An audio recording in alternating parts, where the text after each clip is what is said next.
Hi, Cheba here from Game of Conversions, and welcome to another day of proven ad breakdowns. This is actually day 8, so we're starting a new week here, and today I wanted to do something really special because I'm breaking down Gary Bencivenga's famous Kurobuta ham ad. So if you're wondering, this is an ad for a special type of ham, which is also called the Kobe beef of pork, basically. And this ad was so effective that a lot of people ended up sending Gary some letters just saying like, how can you make something so effective? And today we're gonna see how this copy is at least as silky smooth as the ham itself. It's really special. It's not too salesy at all, and it's not too long. Considering it's a full-blown sales letter, but I'll just show you what this whole thing is about. So let's jump into the video itself. So the first thing we can notice is that this is kind of like, I wouldn't say it's necessarily a direct lead, but we start with the name of the product itself. So we start with Kurobuta, the red hot foodie obsession becomes the greatest holiday ham I've ever tasted. Outrageously juicy, flavorful, and melt in your mouth tender. So it starts with the kind of like the product name itself, but this isn't necessarily a product. It's like a unique type of whole new category of ham. So that's why I think it's easy to get away with it, because it just creates curiosity. Like what is this whole thing that has so many benefits to it, and also this presupposes that this is something already, it's something that's already very popular because it's an obsession. And you know, Gary Bencivenga was huge on proof marketing. So this piece, this sales letter, is definitely a shining example of providing a lot of proof. Yes, you also give like big promises, and this sales letter, this whole headline is basically, it's a huge promise. It's like the greatest holiday ham I've ever tasted, but it's written in a testimonial style format, and everything here is just quotes, so it's basically like a testimonial. The other big thing is that we have the theme of holidays here, and this is important because the whole promotion was running before the holidays, so there was something natural. There was a natural urgency and scarcity element to the things, because if you want to enjoy an amazing family time during this holiday, eating something that everybody will be raving about, then you have to buy this ham, but you have to buy it quickly because stocks are limited, and you know, you don't have all the time that you want to really get this ham. The other thing I would like you to notice immediately, and this is true throughout the whole sales letter, is that there are amazing visual words that create tons of desire. So not many people are able to use evocative words like juicy, flavorful, and melt in your mouth tender. So I immediately start almost salivating, and this is kind of like an NLP, a neuro-linguistic programming technique, in which you really show and describe everything visually and in an auditive way, or even like as if you were touching it. But this is very, very visual, very it appeals to our core emotions as basically carnivores or ex-carnivores, and most people in the world like these types of hams, and this ad was specifically aimed at Americans who love their ham, especially around the holidays. And although we're talking about hams here, by the way, the number one core benefit that this whole product gives people is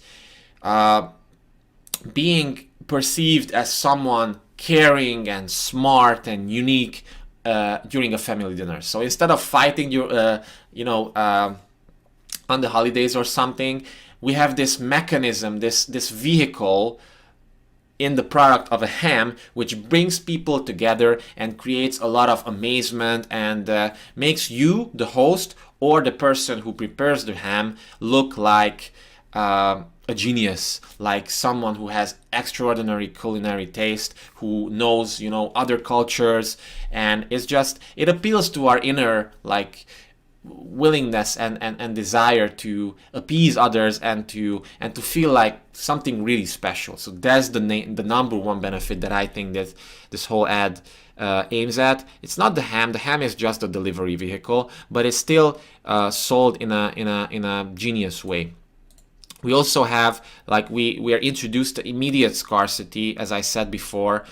So we have a sub headline which says large and small hams sold out. So it's like this immediately creates a kind of fear in people that they don't even know what this whole thing is about yet. They just know it's something super, super nice, but it's already almost over, or they've already missed it almost. So that's why they have to read it. There's a bunch of notes, by the way, so maybe I won't be able to cover everything, but we have a bunch of highly exclusive elements throughout the copy. So it's like tiny handful, you know, of Americans will only be able to savor this. So again, if you want to be the elite, the initiated, who knows how this super nice tasting ham really is in real life, and you don't just want to imagine it, you want to taste it and you want to show it to your family, then you really have to act now. You really have to read this promotion, because otherwise you'll be left out. You'll be just an average Joe, a schmuck who has regular ham, you know, and you won't be perceived as the savior of the day. That's what this whole thing is about. And we all know that amazing food is extra important during the holidays, and people want to be perceived as good hosts, so they have to get this ham by Tuesday, December 11, 2007, otherwise they miss out. So we start the main sales letter by setting expectations and future pacing. This is a common thing that we noticed before in the past as well. So it says, "Dear ham lover, if you're a lover of great ham, prepare to have your life changed." Again, it just sets expectations and creates, it's a unique promise, it's a bold promise, but we have proof elements, for example, all throughout the copy. And as you can notice, the whole right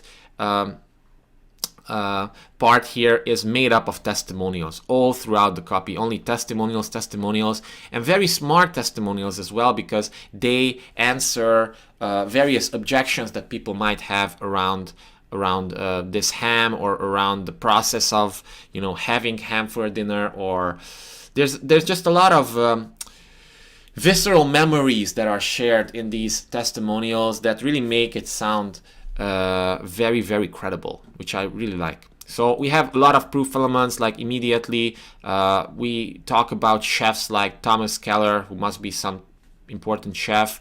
Foodies everywhere are hailing Kurobuta as the Kobe beef of pork. If you're not familiar with steaks, you know, Kobe beef is one of the most expensive types of steak in the world. It's like 1 kilo costs at least like $100 or something, depending on quality. It has very, very fine marbling, and most people, especially in the market, in the target audience that we're aiming this at, they're kind of familiar with this type of thing, with maybe Kobe beef. They've heard about it before, and they know that it's kind of something that's unreachable. That's something very, very expensive, and they can't really afford it. But now's the chance to get something almost as good, or very, very similar, at probably a much lower price. It's just in a ham form. So we immediately get introduced to the market opportunity itself, that no one was creating ham from Kurobuta before.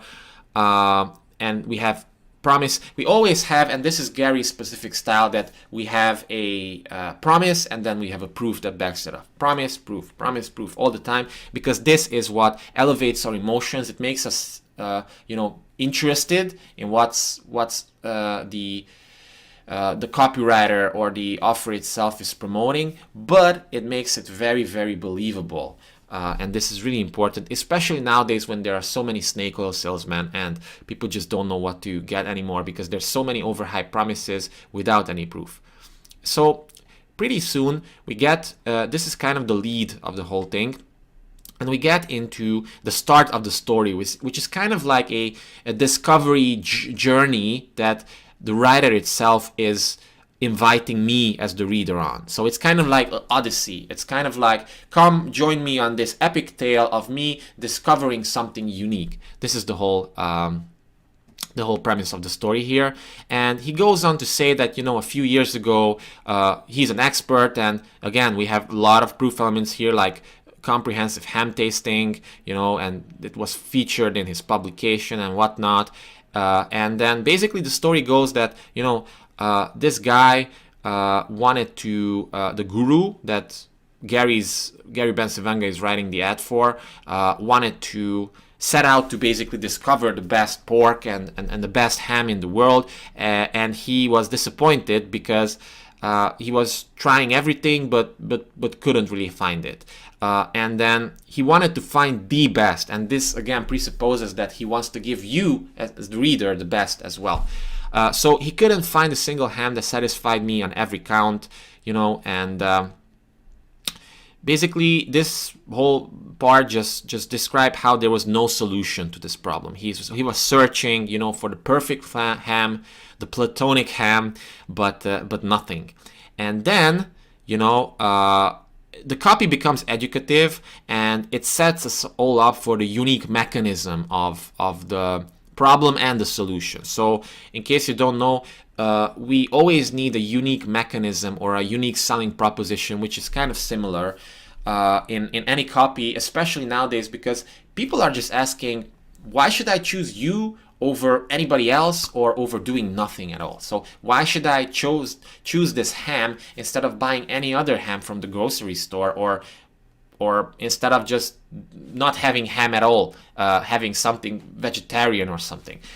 So you really have to separate and differentiate your product. Otherwise, it's just going to be a dime a dozen. And I really like how we set up the unique mechanism of the problem first. So it goes something like this. Somebody had to do something because American pork producers in the 1990s had moved en masse to produce a leaner, drier, and far less flavorful pork they marketed as the other white meat. So the copy is educative. We find out that, you know, probably market demand has shifted pork producers from selling high-fat pork, because, you know, back in those days, all the rage was about, you know, fat is making you fat, which we now know that it's not the case at all. But like in those days, this was the dominant and popular dietary belief, so that people and companies started responding to this demand by creating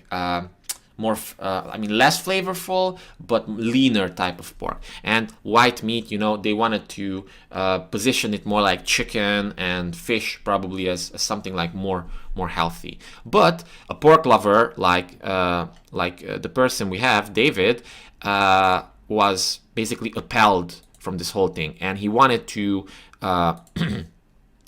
find a ham that really has it all. And I really like this paragraph. I think it's a masterpiece of a paragraph. It says, at the head of the new full-flavored heritage piggyback is a Japanese breed of pig called Kurobuta, which, after being enthusiastically embraced by tough chefs like Thomas Keller of the French Laundry, has become one of the hottest foodie obsessions according to Bon Appetit magazine.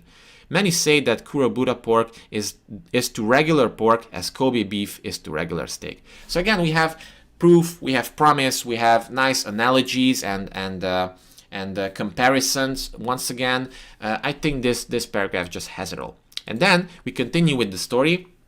We get introduced kind of like to the unique mechanism of solution. So flash, a light bulb pops up in my head. The one thing I haven't seen, however, was Kurobuta ham. So even though, you know, there was Kurobuta pork, there was no ham. So this is like the big market opportunity here that he's trying to satisfy. And he's also describing the whole process so that the whole process becomes credible, interesting, and it sucks people in, which is pretty cool.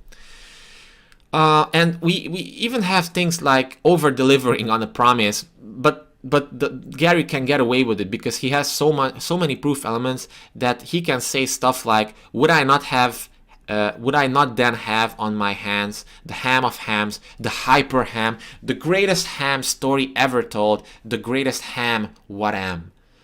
So it's a very playful thing, and it probably makes people smile a bit, but he can get away with it because he has so many proof elements everywhere.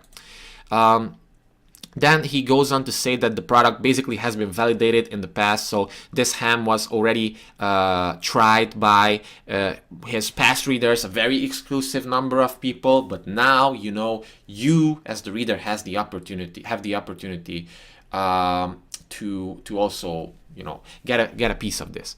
And we have even more very credible testimonials. They're all focused around various objections that people have, and they also have very evocative NLP words. So we have a bunch of things like the texture was velvety, the flavor sublime. One of my guests observed, the meat just melts in your mouth. I want to do it again next year. Please. So it's credible, and it's like it creates a bunch of desire in people. So it's very, very hard to do credibility elements and proof elements, which also create a lot of desire, but Gary managed to pull this off. So it's no wonder that he's considered the best copywriter, living copywriter at the moment. So that's really saying something. Then we have more like future pacing elements, and we get introduced more to the unique mechanism of the solution that I mentioned before. This is a very educative ad. Again, he goes on to describe, you know, what's actually inside the Kurobuta pork, like how it's made, like what's so special about it, why is it so superior. So he even explicitly, preemptively answers an objection and positions this whole thing as the unique selling proposition of the whole ad. So we have even more promises. So you never get a fatty, greasy taste when eating pork. We know that this is probably important for the target audience here. Instead, the real distinction of Kurobuta pork is a shorter, rounder muscle fiber, which incredibly leads to a much higher retention of moisture in the meat. So again, this is also called reason why copy in a sense, and this is also one of Gary Bencivenga's specialties, because he goes into explaining how the mechanism itself works, why it's so good, the reason why this ham is really, really special. And this, again, creates rapport with people. It makes it seem believable and achievable and valuable, and all these things that are needed to really hype up an ordinary product, let's say, because yes, it's a special type of ham, but at the end of the day, it's still a ham. But by describing how special it is, people, you know, build desire for it, and then ultimately it will be much easier to sell them on this whole family experience that nobody will be able to forget about. This is what we're selling. So we have nice comparisons everywhere, like, you know, as in slow growing grapes, you know, we have more flavor, we have more proof elements, we have, once again, here's the big opportunity. So no one has offered this ham before. So I'm going to be the first, and you're going to be one of the first to have a taste of it. Again, why is this ham so special? Just, you know, very transparent and honest, describes the entire process, while we're having even more testimonials here. I only want to give you the best. This is the whole message of the thing, that I only want to give you the best. And one of the testimonials I really liked is that it's a bit similar to Blue Blockers. And Blue Blockers is the famous ad by Joe Sugarman that I analyzed before. So I now know how ham is supposed to taste. This is also kind of like, I can't believe my senses until I try this whole thing. It just sucks people in even more. Now, there's an improvement opportunity that I think, you know, nowadays, if you were to try this ad, it probably won't work so much. It could still work. I mean, it would still be better than most e-commerce companies, definitely, infinitely better. But, you know, it says that in my name, raised on traditional corn and soybeans to an Idaho smokehouse. So, you know, nowadays it's not so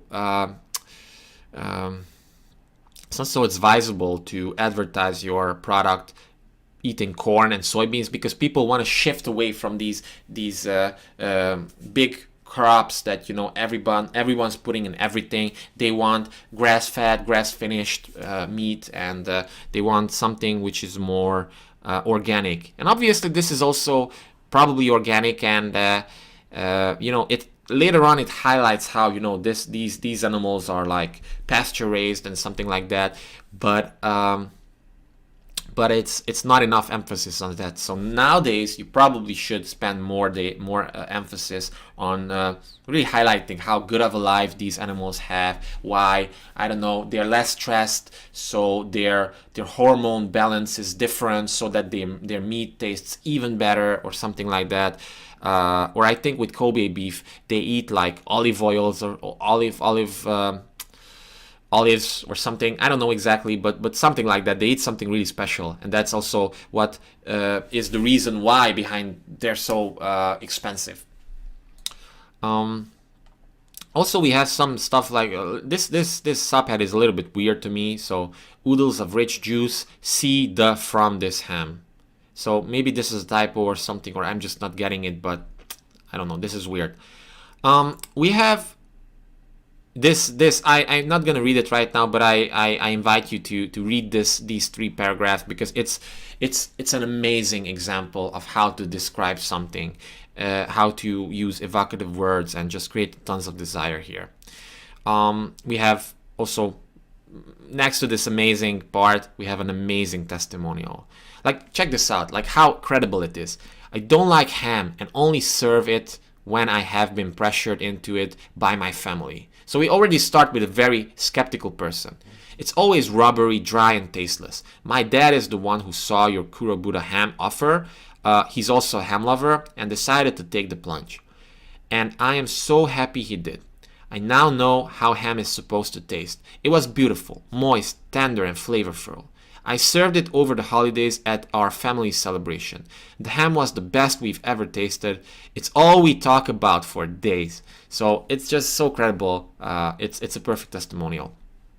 We have finally a mention of the number one desire that we're aiming at: leaves your guests in awe. So that's what this whole thing is about, to look good in front of others, and this ham is basically just the vessel to get there. So we have some preemptive objection handling here, multiple times actually, because we're answering the objection of, but what if, you know, there's gonna be a lot of leftovers, and that's why, you know, we have 2 sizes for the ham. So it immediately follows. It says comes in 2 sizes, which is kind of a which versus if question that I like. So in this part, people won't be deciding between whether to get the ham or not get the ham, but they'll be deciding between which one to get, the half ham or the whole ham. And again, we have more objection handling and unique selling proposition things like, unlike mass-produced factory hams that are virtually identical, these are artisanal hams. So these are really special, unique, and you'll also be unique if you buy one. We have even more objection handling. And once again, the ad is super helpful, because Gary even goes to mention that there's going to be some recipes that he sends along with this ham, because probably one of the big pain points of this target audience is what happens if there's a lot of leftovers. Like, what do we do with that? Do we just throw it out? Do we give it to the dog? Do we like how should we prepare it so that it's still like wanted and desire building? So Gary goes an extra mile to also include probably a cookbook or like a recipe list of all the things that people can do with the leftovers, and they're quite creative things. So also, still, it's educative, how to serve the perfect ham, you know. And I like this part because it future paces. It sends the message of, you've already bought, so here's what's next. So whether you order the half or the whole ham, so this again presupposes that you buy the ham, your decision is just between the half one or the whole one. I'll be sure to throw in my specific instructions. Bring on those leftovers. Again, the major objection that I mentioned here. We have another amazing testimonial. Here are actually some good ideas for the leftovers. So you can make a sandwich, or like ham, fennel, and potato gratin, southern style ham biscuits, brie and smoked ham on sourdough fischel Maybe I'm butchering this, but yeah, something really, really, like it sounds delicious.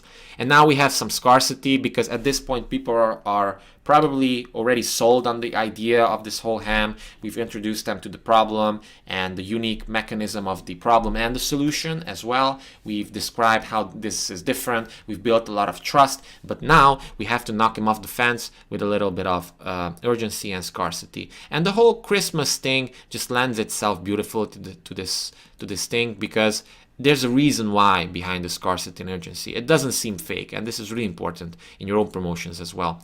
So, and I like this paragraph here. It says, if you want to serve something truly extraordinary this holiday season, and then let your family and yourself enjoy the most heavenly leftovers for many days to come, I urge you to place your order now. So again, to me, this means that instead of, in like what happens most families, unfortunately, instead of fighting, amazing family time together. That will be the result, and everyone will be grateful to you, the buyer, or the one who prepares the ham itself. So you'll be the hero, and everybody wants to be the hero. So this is the place where we have the CTA box. This is just a sign-off form, and in the PS we have a no-risk money-back guarantee. So it's actually, this is one of the improvement opportunities that I would probably do in a newer version of this offer. I would probably test it to have a more irresistible type of offer. Like there's a specific offer structure that you do, which is kind of like cutting edge nowadays, in which you anchor the price to something else, you add on bonuses, you layer on proof elements, there's a specific way on how to like lower the price and to mention the guarantee, and it's not always needed. Probably it's not really needed for this one, but I would definitely test it to improve that, because nowadays people are even more skeptical, and you really have to go the extra mile as well to differentiate your product. So at the end, we just have knock them off the fence element, because it says, yes, it can be very expensive to ship a 17 to 20 pound ham, but we've negotiated a far more attractive deal for shipping your ham right to the door. So again, it's just, if you're interested in this, you're sold at this point, and you just give an extra kind of bonus, in a sense of, you have not free shipping, but like almost free shipping or much better shipping rates. And then we have another urgency reminder and some NLP language, benefits once again at the beginning, because this is what people will remember as the last part. So tender as you will taste for yourself. So yeah, I really encourage you to read this whole promotion from beginning to end, because it's just buttery smooth, and it's, the cool thing about this is that it doesn't seem like deliberately powerful copy, and that's the best type of copy. It doesn't seem try hard.